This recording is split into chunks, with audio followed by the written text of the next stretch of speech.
সকালবেলা ঘুম থেকে উঠে ফ্রেশ হয়ে সবার আগে চলে আসি রান্নাঘরে। এসে আগে একটু লাল চা বানাই, খাই, তারপরে ঘরের কাজকর্ম, বাইরের কাজকর্ম, যত কাজ আছে সব সারি। আগে যেটা দুধ চা ছিল, মানে সকালটা শুরু হতো আমার দুধ চা দিয়ে, সেটা এখন বন্ধ হয়ে গেছে, বহু বছর হলো।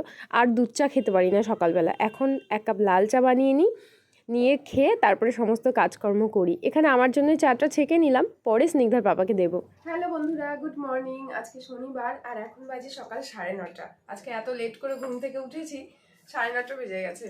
আর কালকে আমাদের এখানে বৃষ্টি হয়েছে, বেশ ভালো বৃষ্টি হয়েছে, রাত্রিবেলাও হয়তো হয়েছে। সকালবেলা এত সুন্দর একটা ওয়েদার, কিছুতে ঘুম ভাঙছিল না।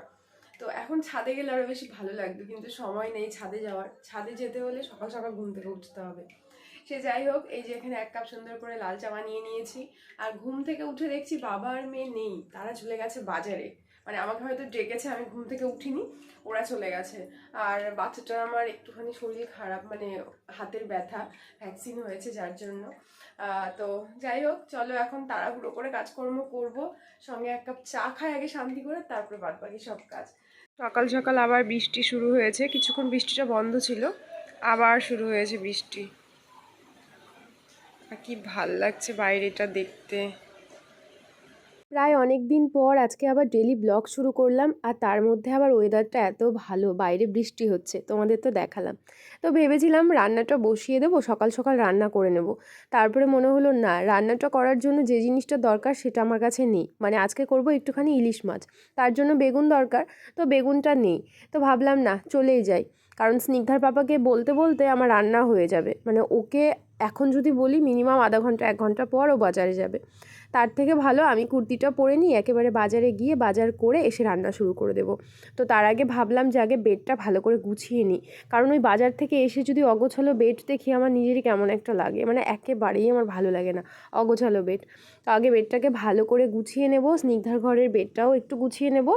এখন যেহেতু ম্যাম পড়াতে আসছে না, মানে আসে, 2 দিন ছুটি আছে, শনি রবিবার, তো ওই ঘরের বেডটা একটু অগোছালো থাকে। আর এখন তো ম্যাম সকালবেলা পড়ায়, তো যেহেতু কয়েকদিন ভিডিও করিনি, ঘরগুলো বেশ পরিষ্কার পরিচ্ছন্ন করে রেখেছিলাম, মানে অনেকটা সময় হাতে পেতাম।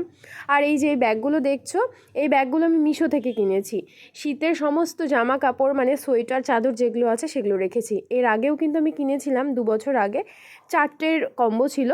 তো সেগুলোর মধ্যে স্নিগ্ধা জামা কাপড়ই থাকে, আমাদের আর জায়গা হয় না। তো এই যে এই দুটো দেখছো, 112 টাকা দিয়ে হয়তো কিনেছিলাম মিশো থেকে, বা ওই 100, হ্যাঁ ওরকমই দাম হবে। মিশো থেকে নিয়েছিলাম। একটার মধ্যে আমার সব সোয়েটার আছে, একটার মধ্যে স্নিগ্ধার পাপার আছে। তো এগুলো না খুব ভালো, কারণ আলমারিতে অত জায়গা আমার নেই যে আলমারিতে আমি শীতের সোয়েটার চাদর ঢুকিয়ে রাখবো। তো এই রকম শীতের শুরুতে যদি এই যে ব্যাগগুলো, এই ব্যাগগুলো নিয়ে রাখা হলে বেশ ভালো, মানে আমার তো খুব সুবিধা হয়। আমি এরকম করে ব্যাগগুলো মধ্যে সমস্ত জামা কাপড় সোয়েটার যা আছে ভালো করে গুছিয়ে কেচে ন্যাপথলিন দিয়ে একেবারে বাঙ্কারে তুলে দিই, আবার 1 বছর পর নামাবো। তো বাজার থেকে একটুখানি বেগুন আনতে গেছিলাম, বেগুনটা পাইনি, বাদবাকি সব কিছু পেয়েছি। তো স্নিগ্ধার পাপাকে আবার পাঠিয়েছি যে এবার তুমি যাও অন্য দোকান থেকে গিয়ে বেগুন নিয়ে আসো। তো কয়েকটা বাসন ছিল, তো সেই বাসনগুলো মেজে একবারে ভাবছি মাছটা কাটবো। আর আজকে না ইলিশ মাছ আজকে নিয়ে আসা হয়নি, 2 দিন আগে নিয়ে এসেছিলাম। তো সেই ইলিশ মাছটা আর কাটা হয়নি, এমনি মানে কি বলবো, ওইটা দোকান না, আমাদের যেহেতু পাশেই গঙ্গা, তো ওরা বিকেলবেলা করে হয়তো মাছ ধরে, আর সন্ধেবেলা করে মাছের দোকানগুলো বসায় রাস্তার ধারে। তো সেখানকার মাছগুলো এত ফ্রেশ আর এত ভালো হয়, আমরা যখনই দেখতে পাই যে রাস্তার ধারে এরকম দোকান বসেছে মাছের, আমরা ওখান থেকে মাছ কিনে নিই। তো 2 দিন আগে যে মাছটা কিনেছিলাম, এটা হচ্ছে রিষড়া থেকে কিনেছিলাম, আমরা যাচ্ছিলাম শ্রীরামপুরে। তো রিষড়াতে একটা দোকান বসেছিল, তো ওখান থেকে এই ইলিশ মাছটা নিয়েছিলাম।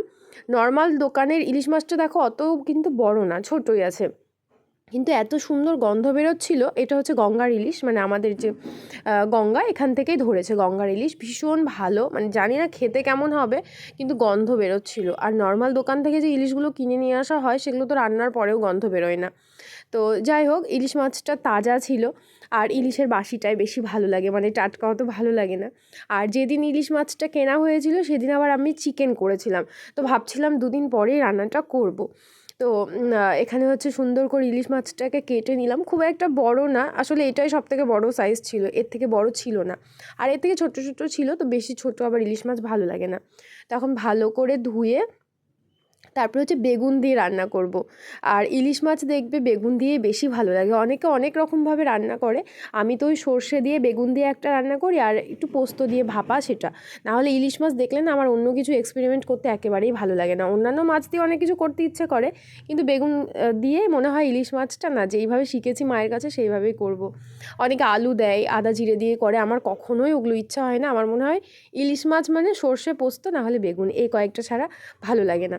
সে যাই হোক, বেগুনটা ভেবেছিলাম পোকা হবে, কিন্তু না, বেগুনটা এত জ্বালা আর এত ভালো বেগুনটা ছিল।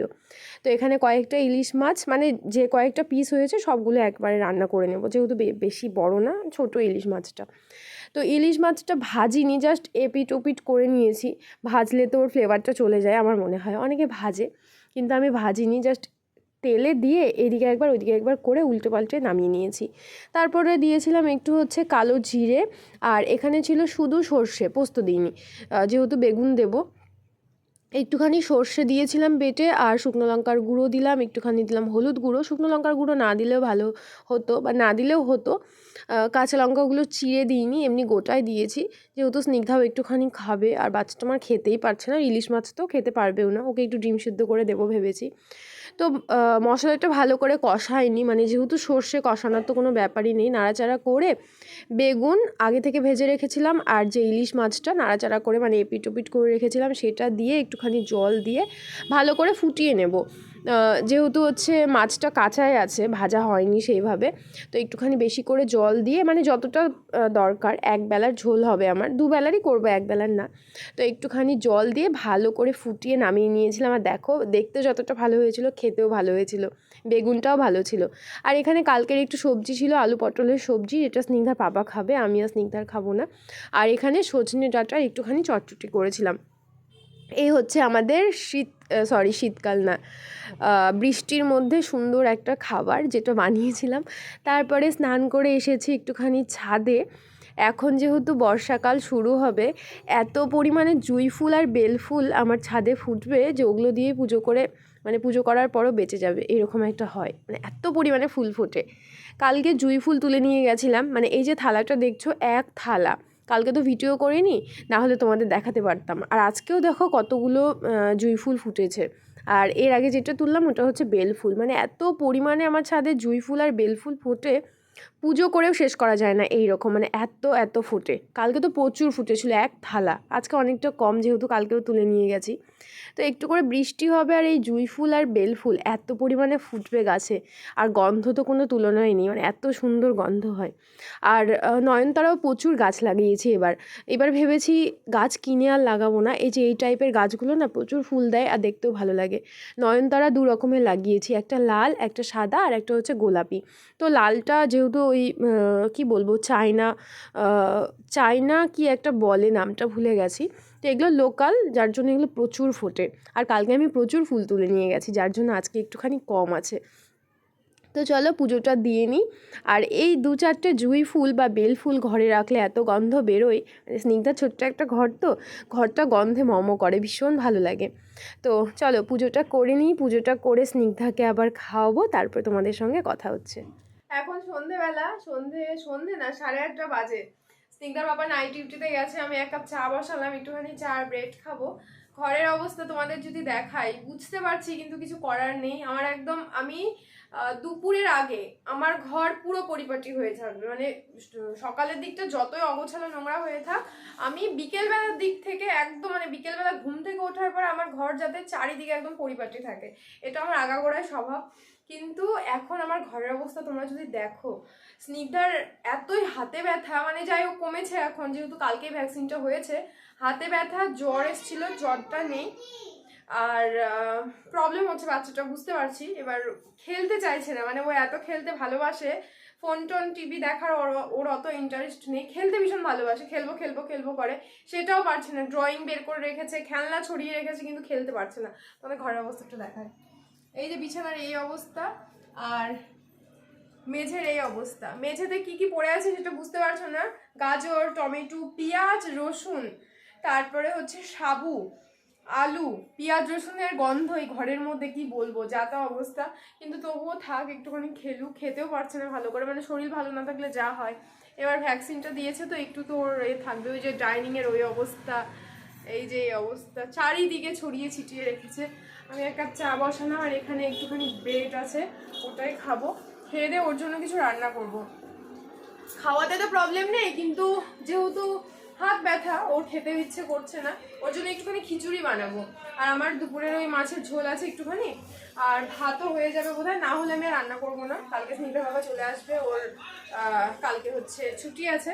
আর আজকে তো আইপিএল, যার জন্য বাইক নিয়ে গেছে, কারণ আইপিএল মানে রাস্তার অবস্থা খুব ইয়ে থাকবে, জ্যাম থাকলেও থাকতে পারে। ওর বাবা তো বলছিল থাকবে, বলছে ভালো জ্যাম থাকবে, আমি বাইক নিয়ে যাই, তো ওই জন্য বাইক নিয়ে গেছে। তো চলো চাটা খাই। এই যে চা আর একটা ব্রেড, আর এই আমার ঘরের অবস্থা। ঘর তো না, পুরো ভাগাড় হয়ে গেছে। আর এই যে খেয়েছে, আজকে আমি নিজেই দিয়েছি ওকে, কারণ অনেক কিছুতে ওর আজকে ছাড়, সাবসিডি পাচ্ছে। আর এই যে এখানে খেয়ে দিয়ে রেখে দিয়েছে, কিচ্ছু করার নেই, এত প্রবলেম হচ্ছে না ওর। এই চাটা খেয়ে এখন ঘরের সমস্ত কাজকর্ম করব, মানে যেগুলো অগোছালো করে রেখেছে সেগুলো এখন গোছাবো, পরিষ্কার করব। কারণ কালকে স্নিগ্ধার ব্যাপার আছে ছুটি, আর আজকে রাত্রেবেলা ঘরটা ভালো করে গুছিয়ে রাখলে না সকালবেলা সেই তাড়াহুড়োটা থাকে না, বা ঘর অগোছালো মানে এইদিকে ওইদিকে জিনিস ছড়িয়ে ছিটিয়ে আছে, সেই ব্যাপারটা দেখলে আমার আরও বেশি বেশি রাগ হয় আর বিরক্তি লাগে। তো এই দেখো স্নিগ্ধার অবস্থা, ওকে কয়েকটা ওড়না বের করে দিয়েছি যে তুমি শাড়ি পরো, সাজগোজ করো, তাও একটু যাতে ভুলে যায় যে ওর হাতে ব্যথা। বাঁ দিকের হাতটা দেখো, ওর ইঞ্জেকশন দিয়েছে, পুরো ফুলে আছে, লাল হয়ে আছে, আর হাত ভেঙে গেলে যেইভাবে থাকে ওইভাবে হাতটাকে রেখেছে। যদিও মাঝে মাঝে একটু করে মানে টেনে টেনে দিচ্ছি, বলেছে বারবার যে হাতটাকে নাড়াচাড়া করাতে, কিন্তু কিছুতেই নাড়াচাড়া করছে না, যেহেতু ব্যথা হচ্ছে। তো এই 5 বছরের ভ্যাকসিনটা না আমি সবার কাছে শুনেছি প্রচণ্ড পরিমাণে ব্যথা হয়, জ্বর আসে। তো স্নিগ্ধার সেভাবে জ্বর আসেনি, কিন্তু কালকের দিনটাতে জ্বর এসেছিলো, আজকে আর আসেনি সকাল থেকে জ্বর।